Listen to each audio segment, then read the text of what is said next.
It's been a black day for football. On a sunny afternoon at Hillsborough, Sheffield, no fewer than 93 football supporters died in the most tragic accident for the sport ever in this country. Jimmy Hill and I were there, and it becomes the sad duty tonight for those of us normally concerned with the lighter side of television reporting to deal with a sombre subject. First of all, of course, our sympathies go to the families of those concerned. But what exactly happened? And vitally important, why? The match, a repeat of last year's FA Cup semi-final between Liverpool and Nottingham Forest, was expected to be another classic. Before it began, though, there were already some indications outside the ground that all was not well. Those already inside were oblivious to these problems, but there was a huge crush outside the Liverpool end, and the police seemed to be getting agitated. FA Cup semi-finals are not a rarity at Hillsborough. There is always something of a crush. But on this particular occasion, things seem to be getting somewhat out of hand. One young boy is released from the pressure.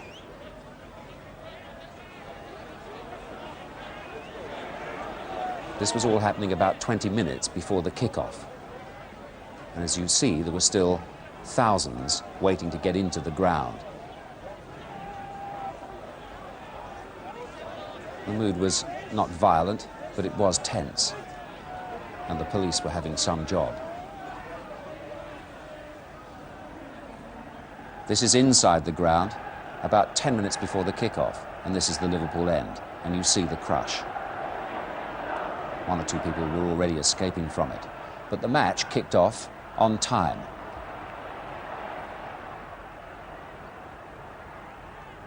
The players were unconcerned about any problem. They were unaware of it. But within about 4 minutes of the kick-off, the crowd was spilling onto the pitch behind the Liverpool goal. And within 6 minutes of the kick-off, a police official decided to approach the referee, Mr. Lewis, and ask for the game to be stopped. Elsewhere on the ground at this stage, we thought that it might just be a pause, a temporary interruption. You'll see that the Liverpool fans were quite agitated, explaining to the Liverpool players what was going on. The fans by this time were continuing to spill over onto the pitch. But it was a difficult manoeuvre for most of them. They had to clear the crush barrier.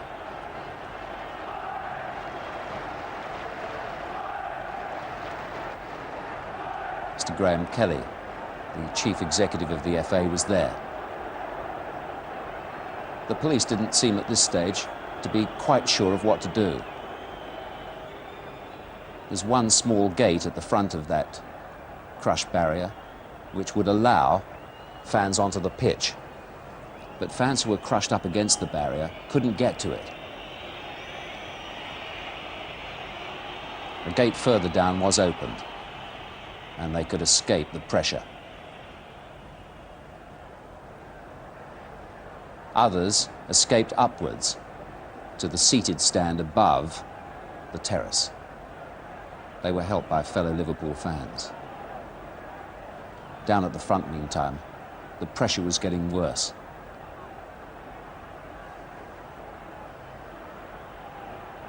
More police arrived, but again it has to be emphasized there was no violence of any kind.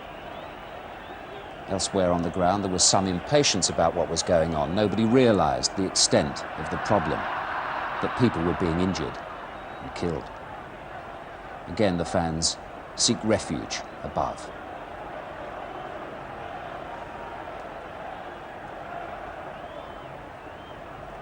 Again, at this stage, there was no indication elsewhere of the extent of injuries and fatalities.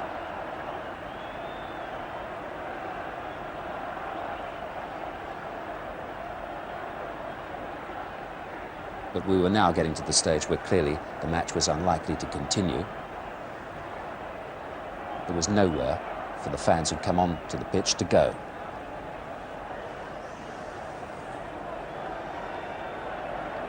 By now, at this stage, I personally had heard from some Liverpool fans, having gone down onto the pitch, that their friends, their pals, had been injured. I even heard at this stage of somebody being killed, but there was no confirmation.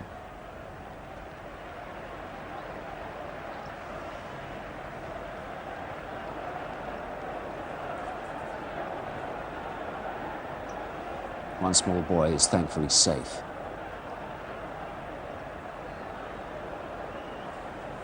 By now, 16 minutes from kick-off, the St John's ambulance have arrived, and the first ambulance has come onto the pitch. Now, elsewhere in the ground, everybody realises the severity of the problem.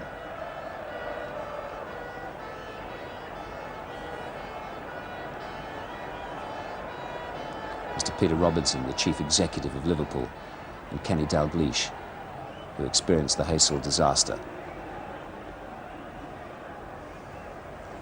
The crash barrier has now been either broken or cut to allow more fans to escape onto the pitch.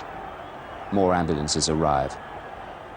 And now, almost half an hour from the kick-off of the match, fans are using the advertising hoardings to help take away the injured and now, we've learned, the dead.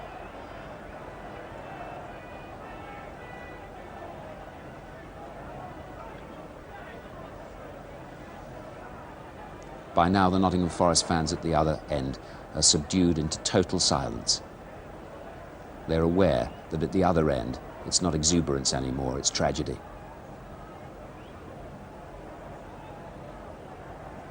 And the managers are told that no game will be played here today. Brian Clough sympathises with Kenny Dalgleish.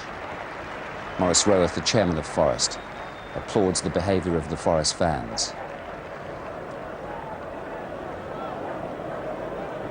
As soon as we've got rid of all the injured people safely to the hospitals, we won't be able to do that if you rush out to the ground. We'll let you know and you can leave the stadium in safety. The fans listened to that announcement and took their time to leave the ground. Even at this stage, many of them unaware of the fact that people have been injured and killed.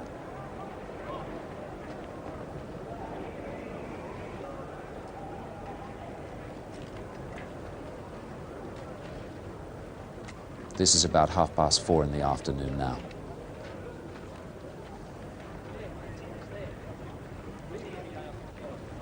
The Nottingham Forest players are still there.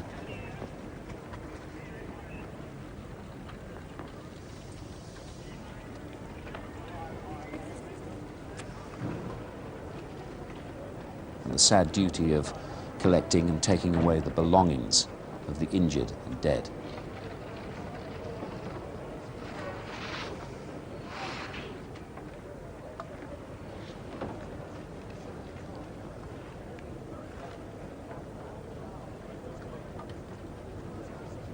And there, walking through on the right, you see the small gate through which some of the fans could escape.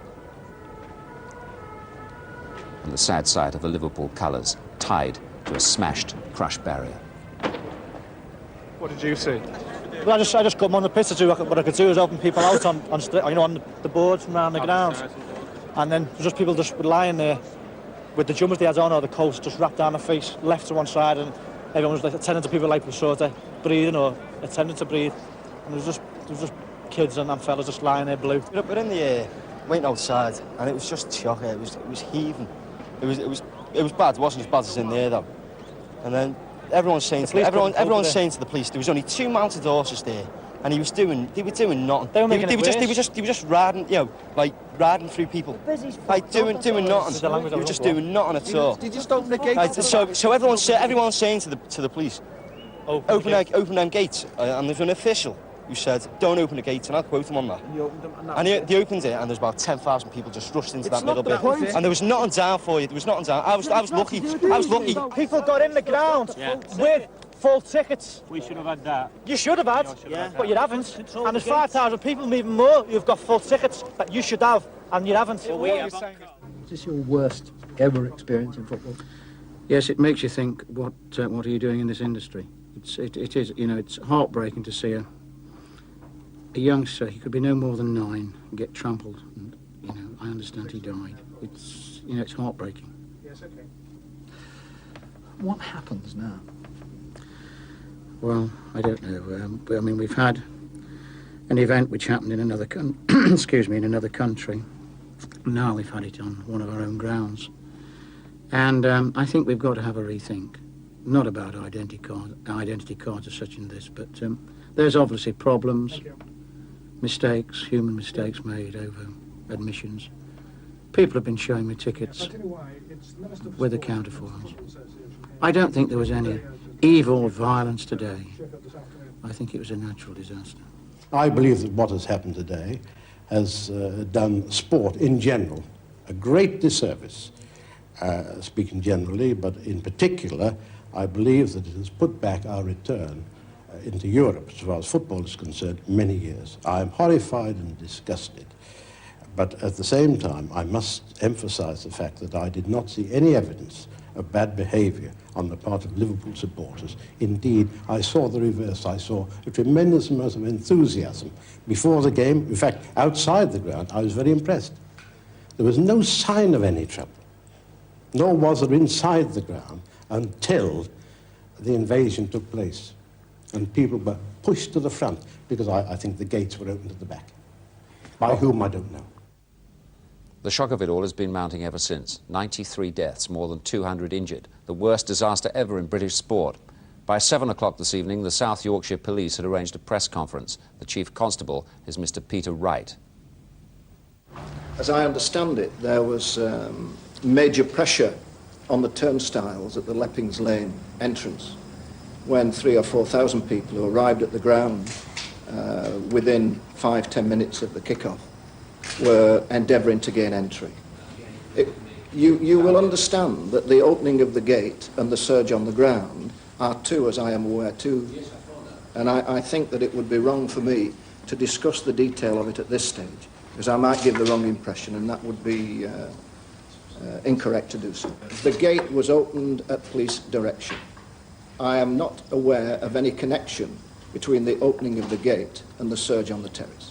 I am aware, as I've said, that there was about 3,000 to 4,000 people outside the Leppings Lane stand, and there was danger to life outside as perceived by the police. There was that is the turnstile. Outside the turnstile there is another gate, and in order to restrict the pressure on the turnstiles, that gate was shut. I understand it was forced open, and the crush continued. We are at this stage conducting a coroner's inquiry. Well, Mr. Wright then made himself available to further questions put by Gerald Sinstad. Chief Constable, you've already outlined basically what happened. If I can just briefly summarise, the cause of the tragedy seems to have been a major surge shortly after the kick-off. Yes. But you don't know exactly what caused that surge. No, I don't.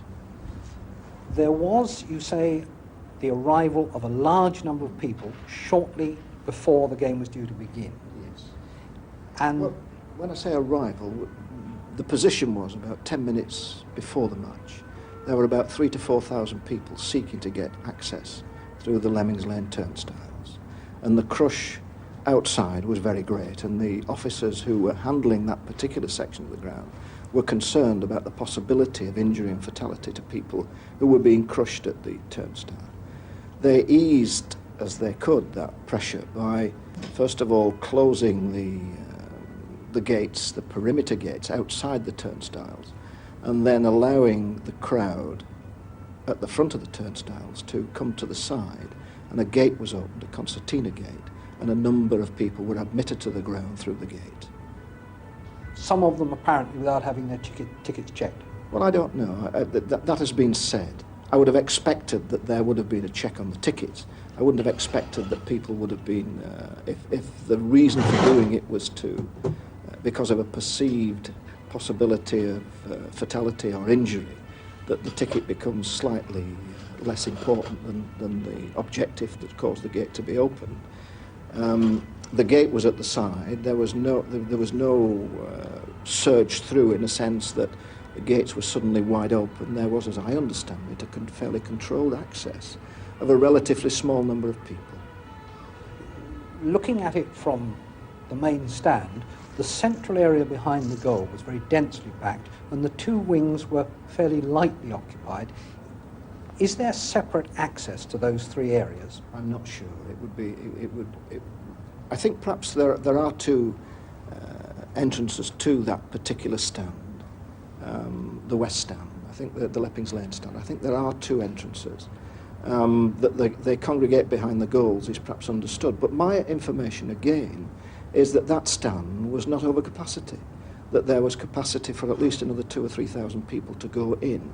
And that is confirmed by the record, as I understand it again, of the computer-controlled access at the ground. A crucial question, presumably, will be how much work was being done to shepherd them out of the central area into the wings. Yes, I think the whole nature of that quarter of an hour or 20 minutes obviously will be the focal point of much attention, and there will be inquiries to establish exactly what happened.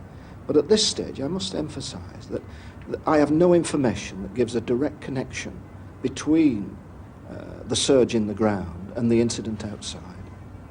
For the very best of reasons, you made the decision to allocate the ends as you did.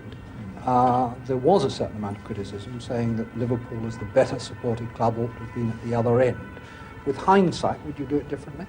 I don't think it... I mean, if you were telling me that that was a factor in the event, I don't think it was. There would be tickets allocated to Liverpool, and Liverpool would have been given that particular stand. The reasoning that went into the decision as to who had the Leppings Lane stand and who had the other end is a matter that I wasn't directly involved in, but I presume that all the factors were weighed. If Liverpool had had the other stand, then the Nottingham Forest supporters would have had this one. You can't mix them, and therefore there are only two ends, so one team gets one end and the other team gets the other. I don't know whether there was a conscious decision to limit the number of tickets to Liverpool as opposed to Nottingham Forest. I shouldn't have thought so.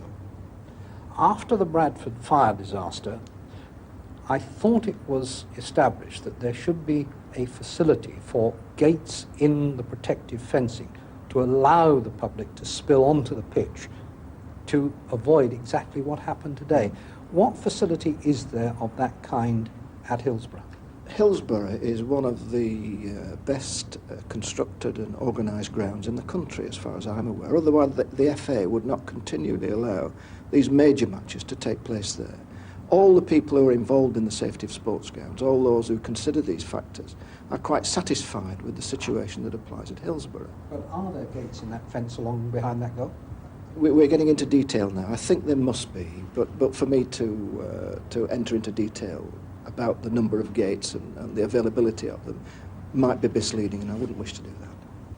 The Chief Constable of South Yorkshire, Mr. Peter Wright there. Well, now joining us from Hillsborough is Mr. Graham Mackrell, the Secretary of Sheffield Wednesday. It's been a terrible day all round, not least for your club, of course, Graham. Yes, obviously all of us here at Hillsborough are absolutely devastated by the events of today. What would you have to say about the opening of that gate by the police that we've just heard about? Is it your supposition that people came into the ground that ought not to have been there, people without tickets or people with forged tickets? We've got no evidence that people who got into the ground either had forged tickets or in fact weren't in possession of tickets. But obviously it's too early to comment further on that matter. Why do you suppose there was such a crush outside the ground? I mean, you consistently hold FA Cup semi-finals. This problem hasn't happened outside the ground seemingly before. Why did it happen this time? Was it not well policed, did you feel? I think it was policed as was last year. Really, it obviously is a repeat of last year's semi-final, but it seemed to appear from looking at the counter on the computer that the Nottingham Forest supporters were into the ground very early, but the Liverpool supporters were very much delayed. Whether that was by traffic or whatever, I'm not really sure at this stage, but it definitely was the situation that there was a great build-up of Liverpool supporters trying to gain access to the ground, getting nearer to kick-off time. Is it your feeling that the police seem to transfer a problem outside the ground to one in the ground by opening the gate? Well, obviously the police took the actions which they did at the time for the reasons they did, the best possible motives, but obviously that will be the subject of some further inquiry, and we will know in the future of, the whys and wherefores of the event. Sure. Can I just ask you one question about the gate onto the pitch from the barrier at the front there? It's a very narrow gate. It didn't allow many people to get through, hence they were climbing over or being pulled up. Have you got a comment to make about that? Well, only that the gate is regularly tested. It conforms to the requirements of the local safety committee, obviously under the terms of the Safety of Sports Grounds Act. One other comment from you. I was there this afternoon and we spoke. I got the feeling that the crowd elsewhere in the ground got very impatient with what was going on for some considerable time because they weren't informed about the severity of the situation. No announcements were made for an awful while. Well, I understand that the reason for that was obviously to allow the emergency service vehicles access into the ground and the ambulances to get away from the ground, because if there was obviously a statement made that the game was to be abandoned, it was felt then that the neighbouring roads could actually be blocked and would hamper the rescue vehicles. Graham, thank you very much for the moment. I believe Graham Kelly is alongside you there, the Chief Executive of the FA. Graham, an awful day. Who decides on the allocation of tickets? The Liverpool complaint by all the fans that I spoke to there today was that they didn't get enough tickets and they were saddled, as it were, with the wrong end of the ground for the second year running. That they have more supporters than Nottingham Forest, they had fewer tickets and they were in the cramped end of the ground. Who decides on that? Well, the Football Association decide that, but they act in accordance with the advice received from Sheffield Wednesday Club and from the local police, and it's the police who dictate which clubs occupy which ends because of the traffic flow situation. It's as simple as that. We are in the hands of the police as far as that is concerned. What's the FA's reading of the police handling of the situation there today? Oh, I think it's much too early to say. We need to ascertain precisely the reasons for this terrible tragedy before we make any comment about the actions of anybody involved. We really do. Mr. Bert Millerchip is down at Birmingham, who was watching the other semi-final there today. Mr. Millerchip, I've heard it said, even suggested, that perhaps the competition should now be abandoned after today's tragedy. What would the FA's feeling be about that? That's the first intimation that I've had that such a suggestion has been made. But that would be a matter for consideration very early next week, I'm quite sure. I would anticipate that there's no immediate intention of this match being played. I'm talking about the match between Liverpool and Nottingham Forest. I would anticipate there would be a delay in any event, perhaps for a couple of weeks before that match would be involved. Other than that, I really could not comment at the moment. The week began rather optimistically for the possibility of English football returning to Europe, and although there was no actual crowd violence as such here today, it will hardly give us confidence about ever getting back in again, the fact that this whole situation seemed to be rather mismanaged by some parties. Or what are your feelings about that? Well, I don't know that mismanaged is the right word, and neither do I believe that we were too optimistic about what happened in the early part of the week. Indeed, I believe there was too much euphoria about the decision that was taken out in Lisbon. As far as I could see, the situation today is much the same as it was prior to that meeting.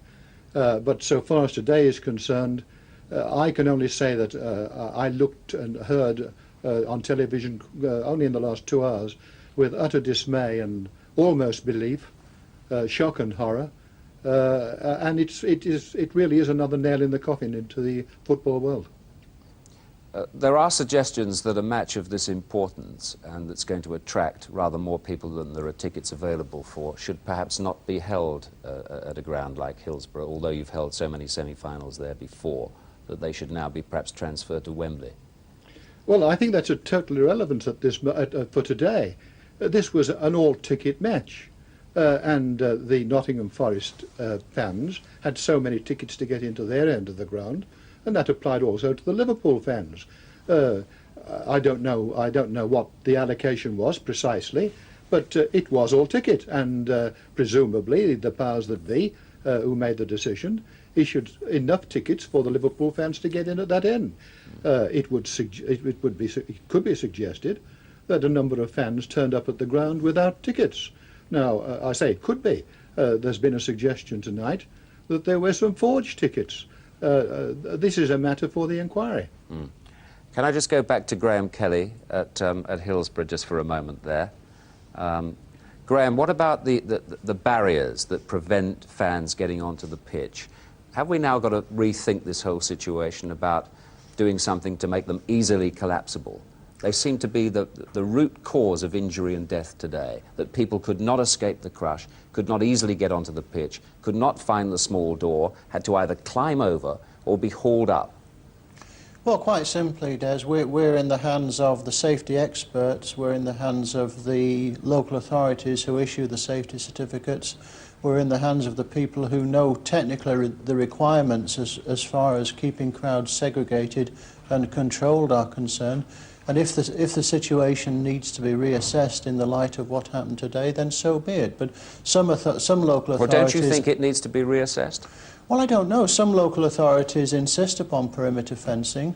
Other local authorities insist that there is no perimeter fencing. We'll just have to wait and see whether that conclusion will be drawn from today's terrible incident. Thank you for the moment. I understand that the Minister for Sport, Mr. Colin Moynihan, has been at Hillsborough this evening and made an inspection of both the pitch and the terrace situation earlier on. You see him on the left there. This is about half an hour ago at Hillsborough. He arrived by helicopter to inspect the situation, and I'm sure, knowing him, will play a very prominent role in the investigation of the whole situation and will be very involved in future investigations about it. Graham Kelly accompanied him there. Mr. Moynihan wasn't actually at the match himself today, but flew in there this evening to check on the situation. We will probably get a comment with him in a moment if we can.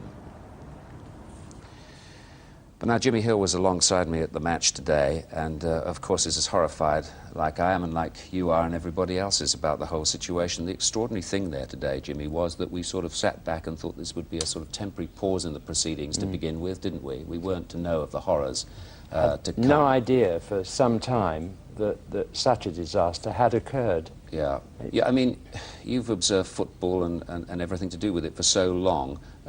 Where does this leave us now? Where does this leave the game, do you think, after something like this? Well, I think the important thing to establish is that it's not hooligan-related. I mean, this wasn't a direct result of hooliganism. I mean, that's the first thing to substantiate. You can say impatience and fanaticism, perhaps, outside the ground and for the game, but not direct hooliganism. That's the first thing.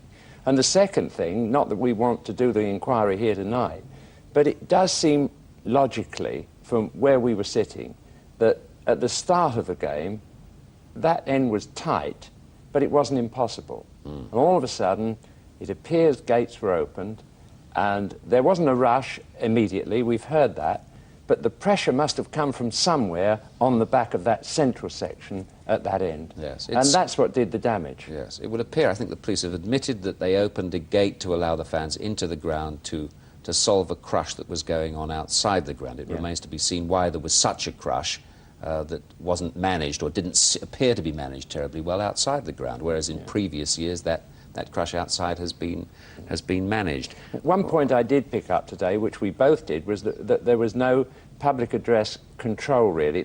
Not an announcement whether the game was going to be continued, but some kind of conversation with the crowd, because there could have been further nastiness, really, at the other end, because the Nottingham Forest supporters there, like us when it started, had no idea of the severity of the problem. And they were doing their chants, innocently, really, thinking that things were normal. And so, I mean, not only Sheffield Wednesday, but I think all clubs in this country are antiquated in the contact that they have through the voice of the club with their spectators. The systems are antiquated, they don't work, and they're not used properly to the best effect. That's something we can positively learn today. The Nottingham Forest supporters and everybody else there who was outside of the immediate danger area should have known what a disaster had occurred, and you would have got a totally different reaction then from that moment on. So non-information was a problem there today. Well, just for the moment, let's go and hear what Colin Moynihan had to say after his inspection. I suspect that there was a mad scramble around him to get some answers. Okay. Colin, just tell when you're ready. Can I just start off by saying that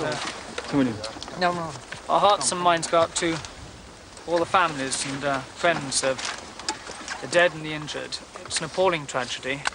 These were great young supporters, most of them of football in their club.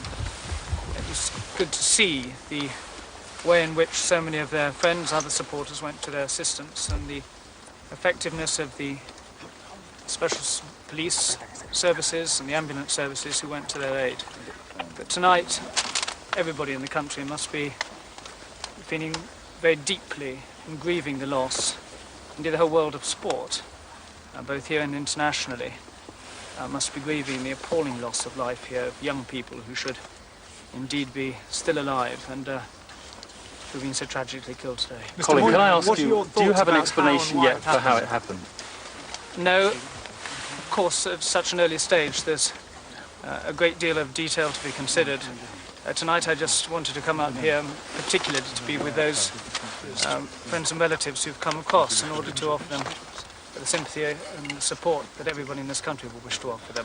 It's far too early to speculate on any of the detail, and it would in fact, in my view, be grossly improper so to do. To begin with, we're talking about the loss of life, and we should be very much concerned about those people and offer the privacy which I hope first will give to the families and friends of those people.